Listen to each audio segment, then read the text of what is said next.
excited to be here. Yeah, there's so many. Should we just do the full show and everyone can get a good night's sleep? This is so cool. We actually, when we were just starting to, I mean, we didn't even know we were making Crybaby, our newest record yet, but we came down to Seattle last year to start working with John Congleton on a couple songs in a studio here in Seattle, and we actually stayed across the street at the Graduate. And I can't remember who was at this theater, but I was like, oh, this seems adorable. Like this would be fun to go and play here. And today was so nice. We hung out at the Graduate, we're playing here. We had Dick's. Nice. We did, and then we had fried chicken at across the street from Dick's. That sounds right. And we went to that place.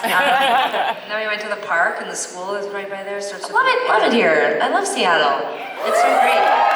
Even though we didn't make the full album here, we really the germ for the album, and working with John Congleton, it started right here, right in this. Yeah, the first day we were working on I Can't Grow Up, or Yellow did we start with? I think it was I Can't Grow Up. We started. And halfway through the day, John, our co-producer, he spun around in his chair and he said, "So are we making a record?" And I was like, "I don't know." And then I went outside and I called our managers who were managing us at the time, and I said, "I think we need to book more dates with John. I think we're making an album." It was right here. Okay, so VIP. We've been asking people to submit questions, and it's really interesting because there's always roughly about the same amount of people at these things. And sometimes we get like 2 questions, and today we got a stapled. We got 2. You're inquisitive, and I like that about you. Curious cat. I like that. It feels like you'd make good dinner companions. We'll try to get through most of them. I just read through them, and they're almost all appropriate for this situation. And if we don't, we have a blog on Substack called I Think We're Alone Now, and we have been posting questions and answers that we found interesting or required further probing and thought, analysis, and writing later. So if you don't hear a question, or you're just like, what did people in Cleveland ask them about? And you can go and see that. And I don't think Cleveland, but Toronto. Yeah. All right, starting with Melinda, you asked, which do you like more, boobs or butts? I think I'm more of a butt person. Nice. Yeah, I think you also, like neither that interesting. She's not into boobs or butts. Okay. Leaves us to wonder, what is she into, and let's not go there. Collarbones, faces. Yeah, I mean a face. Personality. I just heard Harry Styles tell Ellen DeGeneres that his 3 most attractive things on a woman. He said 2 other things, I don't remember what, neither were boobs or butts, and then he said personality, and I was like, okay, Harry Styles. Sure. Melinda also says, he said smile. I would agree, the smile is very important. Smile is very important. I mean, I admit that I'm vain. It doesn't mean that my vanity looks the same way other people's vanity looks, but like a good face. Because when you inevitably are annoyed at each other or ask yourself, why, God, why? At least if they have a nice face, you're like, put your noise-canceling earbuds in and just look, Can you please wish, Melinda, you also say, can you please wish my girlfriend happy birthday? She's a huge fan. She's turning 33 tomorrow. It'd mean the world. Happy birthday to the nameless girlfriend of Melinda. Not very thoughtful, Melinda. Damn. I thought I missed it, but I did not. I just read it 2 more times. There's no name from Melinda. Could not. Maybe it's not even a real girl. Maybe it's Melinda's birthday. Okay. Kayla asked, how has your composing process changed as technology has advanced? Well, first of all, I like that you call what we do composing, because it mostly feels like scrabbling together ideas into an audio form that we think will be pleasurable to the ears of other human beings. I'll say this, I think technology was always central to our writing process, even when we were just using like a little boombox in the 90s. I think we always liked and required the ability to record and listen back to things. But technology's gotten a lot more. You can use it, it's not just for smarty pant dorks now who are like, I mean, a lot of the computer technology and all the like equipment we used to try to use was really complicated back in the day. You had to be like really invested. Now I know I can do it. Now I can see, I've seen like babies on Instagram making songs that I'm like, I have It's no idea. over. We have to retire. I was like, I get lost on TikTok watching literal 5-year-olds. And their parents are like, Jacob just recorded an 11-minute song and he's programming beats and hooks, and I'm like, nah, I quit. Not because Jacob's bad. No, Jacob's great. I'm just like, I don't want to even do that. So, Technology, too busy watching Netflix. yeah. Walking my fucking dog. So how has your composing process changed as A technology? lot. I would say like the general answer would be the composing process has changed in the sense that like we definitely still write songs in the way that we pretty much always have, but I think that technology has allowed us to do more exploring and allowed us to sort of develop our ideas so that when we get into the studio, we have a say in what the record sounds like. Part of the reason why I think we feel dissociated from our first 2 albums is because we had no say in how they sounded, because we had never been in a studio before, and so we would just play a song acoustic for the producer, and then they'd record it, and then musicians would come in and just play on it, and so there was no process or craft of making the sound of an album. And now Sara and I, our demos, we use them as blueprints and we build from those in the studio. So I think, and then technology has also, of course, allowed Sara and I to collaborate long distance. We lived in different cities for 13 years, and it allows us to share music and edit and change things, and I think it's made us more curious. When I go in the studio with musicians who don't know how to record themselves, it's my #1 piece of advice, is learn how to record yourself so that you have a say in what you sound like. Yeah. Kayla also asked, which artist, living or dead, would you most like to collaborate with? And I have to be honest, Kayla, it's not that this is a bad question, but I find this question very challenging to answer. We've been asked it before, and Coldplay. yeah, I can come up with a thing. But you know what's funny is that sometimes when I'm thinking about a question, I just assume that this is an interesting question because you would want, like, Harry Styles. you would think to yourself, like, I wonder who's, Sara, Tegan wants to do Harry Styles and Coldplay, but like Sheryl Crow. I've never thought about collaborating with another person. I barely think about collaborating with Tegan. It just keeps happening, and I'm like, oh. Jake from the TikTok, the 5-year-old. I thought his name, I don't remember what his name is. yeah, John, I was with John. Jacob. Doesn't matter. He can be Jake. What I will say is this question always makes me think that what the person asking wants to know is like, what do you daydream about? What are your aspirations? What are your goals? Right? A little bit? Like, it's sort of like, who do you want to collaborate with? Like, what do you fantasize about? Where do you what mountain have you not yet climbed? And I just don't have an answer, Kayla. Jonathan asks, as the leg of this tour ends, how are you feeling about performing in front of fans again? Does it feel like it's back to normal yet? Too normal. Actually, it feels like 3 years never happened. All that rest and, all that like fatigue just like came rushing right back to the surface. I mean, some things have changed. Yeah. I mean, the shows themselves, I feel like, are elevated, and they feel like I feel like people coming to shows are extra right now. Like, they're like, I'm so excited to be back. I'm so excited to be in a room listening to music. That part feels like has been notched up a couple of, like, not to say that crowds weren't good before the pandemic, but I feel like we're all kind of like YOLO when we go to a show now. And before I was like, I don't know if I feel that way, but everything else about being back on the road and touring kind of feels like, it's kind of just normal. Harder, but normal. But it feels good. How do you feel? it's okay. We don't have to both answer all the questions. Okay, Jonathan also wants to know, what do you think about how accessible in-home recording from musicians, producers is becoming versus renting out a studio traditionally? It's like everyone here is from the music college. So,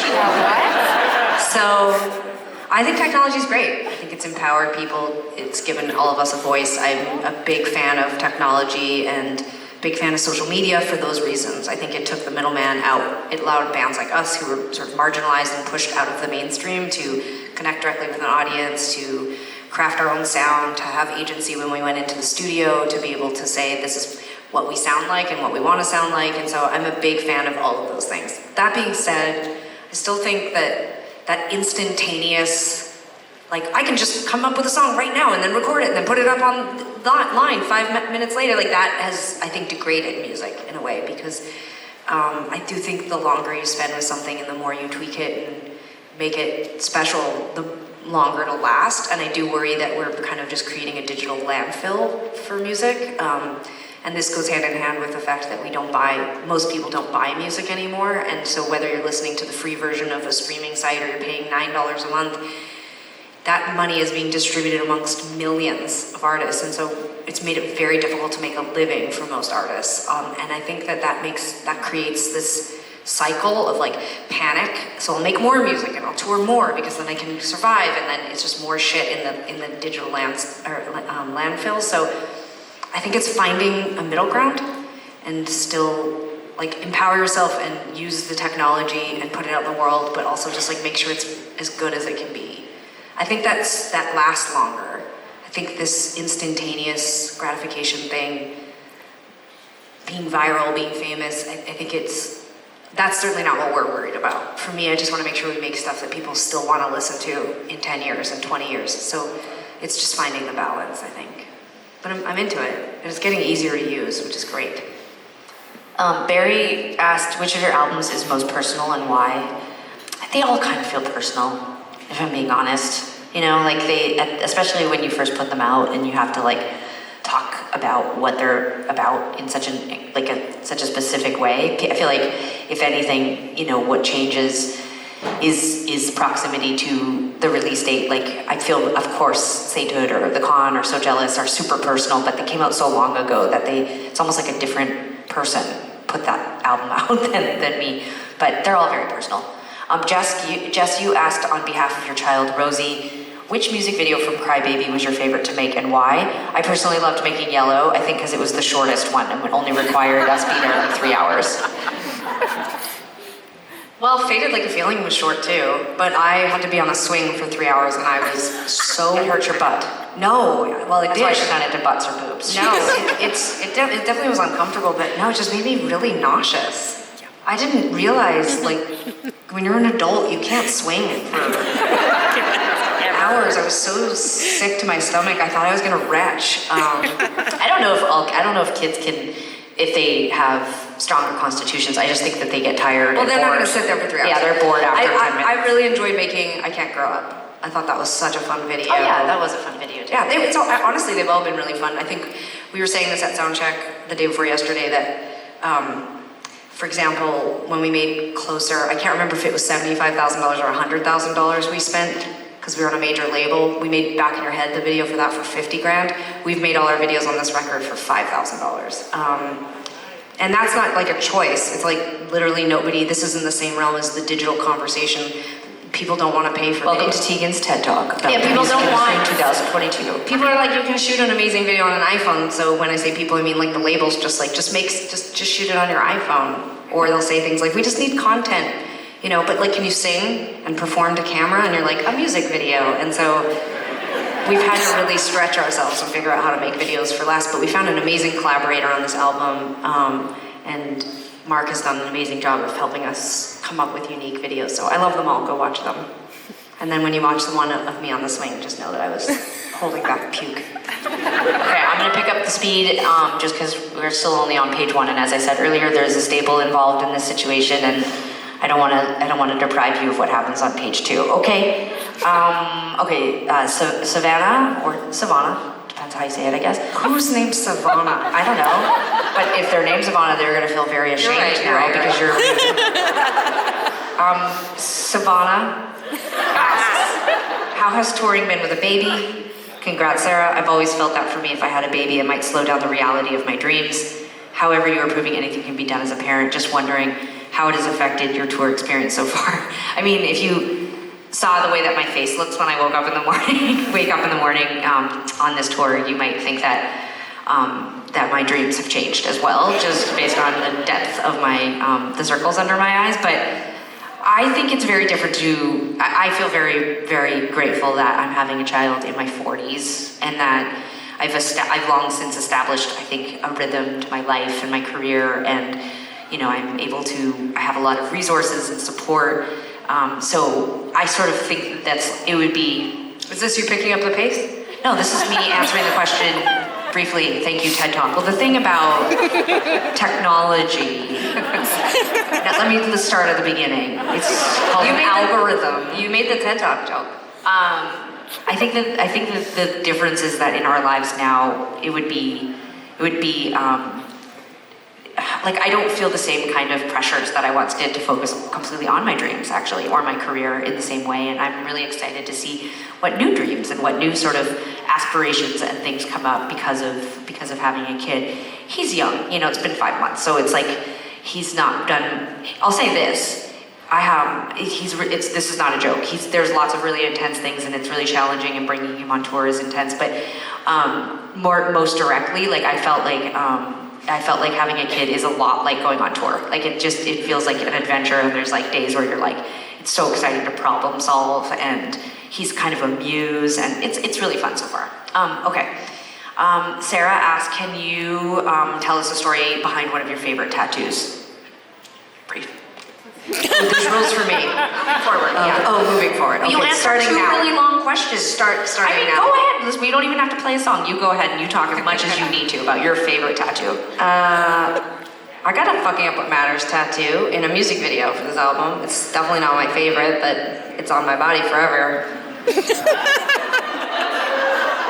I hate the tattoo that we got together. It's my fault. I drew it, but now I'm like, I don't want this. I just don't. I also don't want it there. Ugh. Anyways, don't get tattoos. What personality trait have you realized is the most important in a person you trust and respect? Kindness. Face. Just their face is all that's important to me. Just kidding. Sense of humor. It's a tough one. There's so many. Okay. Becca asks, what's more fun, to be on set for your own music videos or TV show? TV show, I had to do way less, and people just constantly bring you coffees and like candy, and Yeah, we don't have to do anything. I hate making videos. I never had to do it. I just literally would. The hardest part of my day was just finding my chair in the dark. That's it. Okay, Kendra asks, we love the speed effects in Yellow and Smoking Weed Alone music videos. Any stories from set about that experience? I mean, look, Crybaby is it's a very lively album, and we wanted the videos to have a lot of energy, and, specifically from like I Can't Grow Up, we filmed it right next to where I live, and we had like, when we got to set, there was a speaker this big, and it was like a huge kind of warehouse, and Sara was like, this isn't gonna work. And so we ended up bringing in like a massive sound system, because we were like, if we're gonna jump around for 8 hours and act crazy on camera, we're gonna need more noise, so. And now I run into the guy who lent us the stereo. He lives in my apartment building. And I'm always like, what's up, man? Thanks again for the stereo.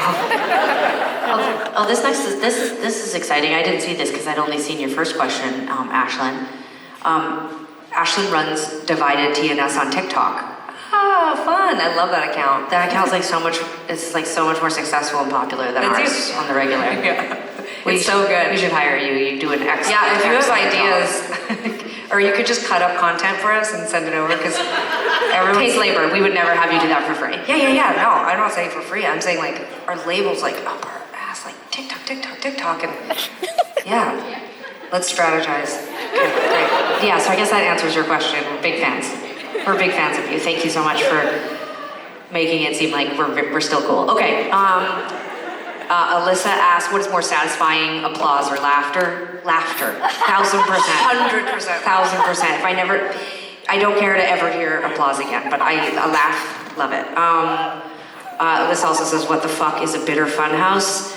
It's if you've listened to the album, you understand it's gibberish. Okay, there's some more in-depth questions here at the end that I think are great, but Amanda and Steve, we're gonna get to you on Substack, and now Tegan's gonna play some songs.